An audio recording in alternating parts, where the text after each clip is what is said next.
A tsunami warning just went off here in Okinawa. But this isn't how our time in Okinawa began. During our 3-week stay, we discovered a different side of the island. How we got here, What everyday life was like on this tropical paradise. and what it felt like when the tsunami alert came. I'm Noelle. And I'm Jonathan. We're on a mission to live in 100 countries. Ever wonder what would happen if you got rid of all your stuff and traveled around? A few years ago, we would have said that was crazy or irresponsible. But there's more than one way to travel. Whether it's months in Colombia, Or months in Romania. weeks crossing oceans, Slowly traveling the world. we're writing our own story. Everywhere we go, we meet amazing people. This channel may not be for you, but we're inviting you to come along with us. Because we're not just traveling. Subscribe for free. We're going to Okinawa. We flew to Okinawa on Solaseed Air, Japan's budget airline that feels surprisingly premium. They even served complimentary drinks and this. You made the funniest face trying it. Clear soup made from flying fish and yuzu? What? It's like a salty broth. Definitely unique. But I wasn't the only one drinking it. It's the popular choice. Between the mainland and Okinawa, the clouds were unreal, fluffy and endless. Okinawa is often called the Hawaii of Japan, but honestly, it feels like its own world. Are people that live here considered Japanese, or do they have their own culture? At the airport, we saw these incredible orchids everywhere. That's beautiful. It's the Hawaii of Japan. It's a unicorn. Unicorn fish. Welcome to Okinawa. This guy just rests. We're going on the monorail. The monorail takes us right to our apartment. We'll show you more of the monorail later, but first, we have to find our apartment. This is farther than we thought. The air was so clear, vibrant colors, and so hot we were dripping in sweat before we even arrived. Whoa, my forehead is dripping sweat. Time to look at our apartment. Go on in. Okay, so we take our shoes off. Shoes off at the door. Ooh. Wow. Oh my goodness, this is looking good. Well, I didn't know there was a balcony. Oh yeah, there's a balcony. Nice.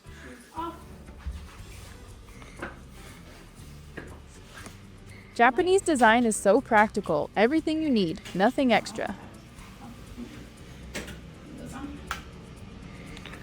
Okay, there's the shower. Shower room. Oh. Except the toilet. Look at that toilet. That is extraordinary. Wow. At least for us. A sink. Here it is just normal. Look at that sink. We just arrived and it is so amazing. I love this place already. All of our stuff here. This is everything that we need, really. It's got like a more of an industrial look. It's like total concrete in the walls. Very nice though. It's like very clean. Super cool. Yeah, this would be perfect for staying here for 3 weeks. I'm so happy. The bed was a little firm. It's perfect for me. I like a firm bed. Yeah, well, I like it soft. Oh well, maybe next time. 3 weeks here, just us, the ocean, and this little apartment on an island far from everything.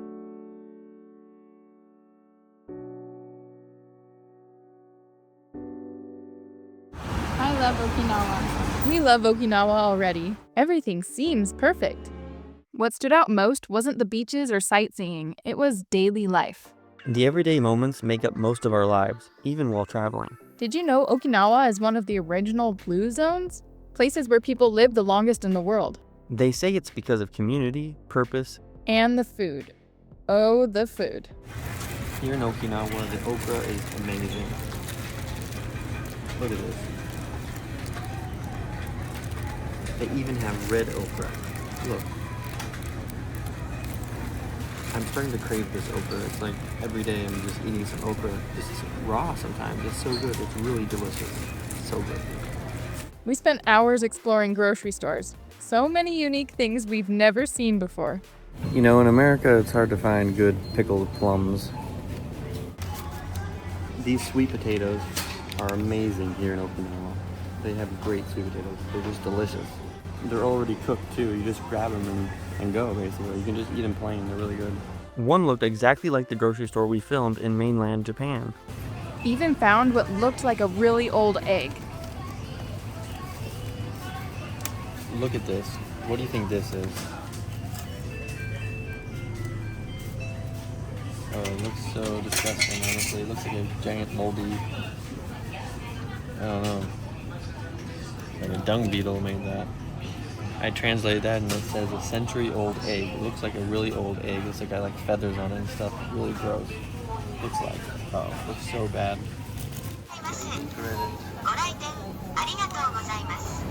We're going on the big bridge. We're going to a fish market. Look at that giant jellyfish. Yeah, the ocean can be dangerous. But that might not be the most dangerous thing in the ocean. And at the fish market, whoa, those are some big eyes. So much seafood and everything is so fresh. The market was chaos in a good way. Lots of people are here. Our favorite thing about Okinawa might just be the monorail. It feels like a ride, gliding high above the city. Japan's public transportation always feels like a system built with care. Even figuring out the bus schedule was fun. And sometimes confusing. We took a bus to a temple one day and it suddenly started pouring rain.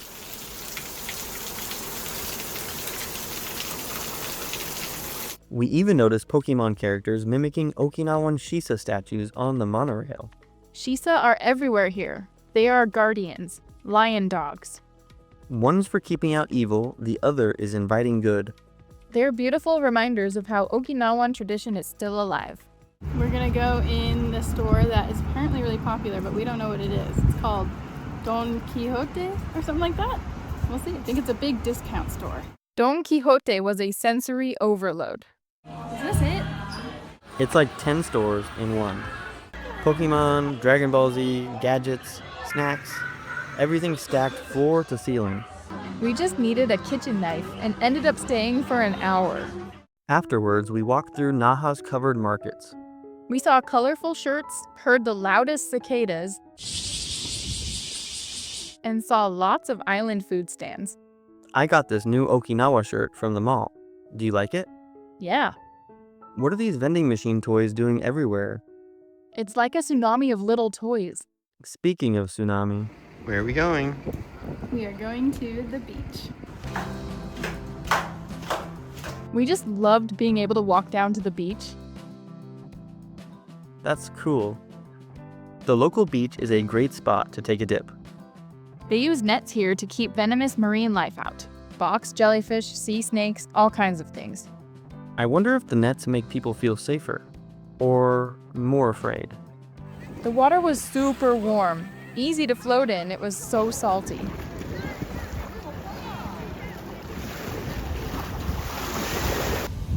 Oh, that was amazing. Honestly, this beach is really nice. The water is really warm and it's actually really salty, so like you can float really easily in it. I just like it. It's really nice. It just rained actually too. Don't even have to rinse off. The rain just washed me off. It was a natural shower. I even got to use my goggles a little bit and I was just swimming around. They have those jellyfish nets set up so that the marine life doesn't sting you. But those nice nets keep you safe, and they go all the way to the bottom. And then we heard it.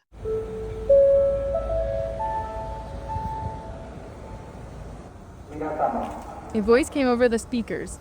A tsunami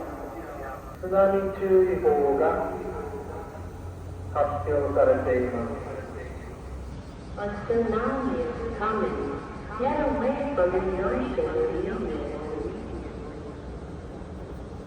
A tsunami is coming. Get away from it. News spread really fast. An 8.7 magnitude earthquake off the coast of Russia. At first, we were terrified. My heart was racing. After a few moments of inner panic, then we looked around. everyone was calm. No panic, just quiet organization. But inside, I was still terrified. So how did it feel when we first started hearing that there was a tsunami gonna hit? Yeah, and that it said to evacuate to higher ground. Like, it actually, like, told us to, you know? It wasn't just like, oh, there's a tsunami coming. It was like, you need to do something, like, act now. And so... We got the alert on our phone, and where it said, I mean, it was in Japanese, so yeah. At first we were like, what does this say? So we had to translate it, and it's like... Yeah, I took a screenshot tsunami. and then put that picture into Google Translate from Japanese to English, and so it translated it. Tsunami imminent, basically, evacuate to higher ground. That's very, you have a lot of fear, you know, in that moment. Especially when we looked up, like, what caused the tsunami, and it was like a really giant earthquake. Like, very big earthquake. An And earthquake so, that doesn't happen yeah, rare. very rarely. Yeah. So because of that, we were like, that's gonna be a big tsunami, it seemed like, right? Yeah. It wasn't too far away from us. When you think tsunami, you think of a giant wave, you know, and we were really close to the beach. We were super close. Yeah, we weren't on the beach, but we were like a few blocks back. We could walk to the beach easily, and we did often. But yeah, so I was like, it's not like we're up a hill or anything too much. We were just like flat, like there's the beach and then there's us. So I'm like, the water, a big tsunami, a big wave could easily Wash us away. be like flooding this area, yeah. And so massive destruction. yeah, like we need to leave where we were at. That's what it seems like. But we didn't leave, and we didn't immediately just like start screaming and freaking out. We didn't even need to evacuate. No, you know? we didn't evacuate, but we still were prepared. We had our stuff ready to go because it was still like a couple hours away, you know, from when it was hitting us, I guess. Yeah, we had a couple hours of notice, you know, advance notice, so it wasn't like a few minutes and then it'd be hitting. It's just that you just can't get over the fear very quickly, you know. It really impacts you. You got it doesn't mean that we're like screaming or putting our hands in the air or whatnot. It's just that we're just like kind of like paralyzed a little bit, like what do we do? Yeah. Inner panic. Should we be packing up all our stuff? Should we be running for the hills, you know? Looking at the locals was helpful because we could see that they were not panicking or even they were just completely looked normal. Almost like nothing had happened. Yeah, everything was normal. Everyone's driving around their cars like right there by the beach. Like I just assumed people would be like maybe fleeing or going away from the beach, you know. But they weren't. It wasn't a big deal. Yeah, and we were even able to, you know, go to the grocery store, which was even closer to the beach than where we are, and yeah, just check it out and see if it's like closed or if people are like trying to not be there. It was normal. People were just shopping and yep, things were normal. And but by the beach, and even on the beach, you know, we were able to catch the first moments of the tsunami waves hitting, and so that was kind of cool. Yeah, they didn't want people swimming or in the water at that point, but yeah, with the sirens and stuff going off, I don't think I didn't see anyone swimming. No, they wanted everyone out of the water, but just in case, I guess. But no, people were there and kind of watching, and it wasn't like there was going to be a giant wave, it seemed like. But still, I feel like we were like a little bit shocked to hear that there was a giant earthquake and then a tsunami heading our way. I think the important thing is that when you're faced with a natural disaster like this, even if it's really big, it doesn't matter, you still have to remain calm. Like, even if the 8.7 magnitude earthquake is causing tsunami nearby, you know, it's no reason to panic. You can still be calm about it because, you know, as far as we know, no one died on the island from the tsunami. No one died in the mainland Japan. Apparently one person did die from the evacuation process, but that was it. You know, it wasn't from the actual tsunami. So the important thing is to remain calm. Yeah, and we learned that from the locals. They were very calm. Like we saw no one freaking out doing anything. Like we were able to just have peace with it and be calm and just kind of stay aware and be ready and prepared, but there was no mass panic going on around us. It was very like a normal day, you know? And news traveled really fast. Like as soon as we heard about it, Our family members had heard about it. They were calling us. Everyone seemed to be worried. That was basically that lived on the ocean. Everyone was worried. Hawaii was pretty worried. Okinawa, Japan, everyone was expecting some big destruction. It could have been way worse. Mm-hmm. Tsunami waves can last an hour or even longer. We happened to catch the first tsunami waves hitting the beach. They were about 10 centimeters big. This moment reminded us how differently each culture handles fear. In Okinawa, calm wasn't denial, it was confidence. Growing up in a small town in America, the world felt mysterious, even dangerous. But traveling shows us how safe and kind most of the world really is. That's partly why we share these stories, to show that travel isn't something to fear. It's a bridge between cultures. And it's becoming more connected and safe every day. And it's why we also have to stay safe online. When we travel, we use a VPN to protect our data when connecting to the internet. We've been using NordVPN for years now. It lets us browse securely from anywhere. Airports, cafes, even hotel Wi-Fi, or even when we are using cellular data. If you want to stay protected while online too, we'll leave our NordVPN link below. We get you a discount, so check it out. Okinawa might be part of Japan, but it feels different. The island has its own language roots, traditions, and rhythm of life. And while there's a strong US military presence, the island is so much more than that. These 3 weeks reminded us that peace doesn't mean nothing ever happens. It means staying grounded when things happen. And that's a lesson we'll carry into our next destination, Taiwan. We recommend that you watch this video next about the grocery stores in Japan.